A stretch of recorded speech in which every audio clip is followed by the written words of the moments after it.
is CNN Breaking News. And we've just received a statement from President Obama on the historic developments in Egypt today, the removal of the Egyptian President Mohamed Morsi. It's a carefully written out statement. I'm going to read it to our viewers here in the United States and around the world. The statement from the President of the United States, Barack Obama. As I have said since the Egyptian Revolution, the United States supports a set of core principles, including opposition to violence, protection of universal human rights, and reform that meets the legitimate aspirations of the people. The United States does not support particular individuals or political parties, but we are committed to the democratic process and respect for the rule of law. Since the current unrest in Egypt began, we have called on all parties to work together to address the legitimate grievances of the Egyptian people in accordance with the democratic process and without recourse to violence or the use of force. The President of the United States continues. The United States is monitoring the very fluid situation in Egypt, and we believe that ultimately the future of Egypt can only be determined by the Egyptian people. Nevertheless, we are deeply concerned by the decision of the Egyptian Armed Forces to remove President Morsi and suspend the Egyptian constitution.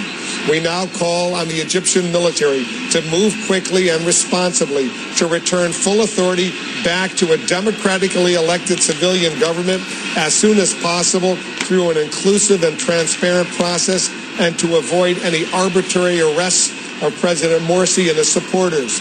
Given today's developments, I have also directed the relevant departments and agencies to review the implications under U.S. law for our assistance to the government of Egypt.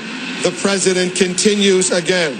The United States continues to believe firmly that the best foundation for lasting stability in Egypt is a democratic political order with participation from all sides and all political parties, secular and religious, civilian and military. During this uncertain period, we expect the military to ensure that the rights of all Egyptian men and women are protected, including the right to peaceful assembly, due process, and free and fair trials in civilian courts. Moreover, the goal of any political process should be a government that respects the rights of all people, majority and minority, that institutionalizes the checks and balances upon which democracy depends, and that places the interest of the people above party or faction. The voices of all of those who have protested peacefully must be heard, including those who welcome today's developments and those who have supported President Morsi. In the interim, I urge all sides to avoid violence and come together to ensure the lasting restoration of Egypt's democracy. The final paragraph from the President. No transition to democracy comes without difficulty, but in the end, it must stay true to the will of the people. An honest, capable, and responsible government is what ordinary Egyptians seek and what they deserve. The long-standing partnership between the United States and Egypt is based on shared interests and values, and we will continue to work with the Egyptian people to ensure that Egypt's transition to democracy succeeds. A very significant statement from the President of the United States.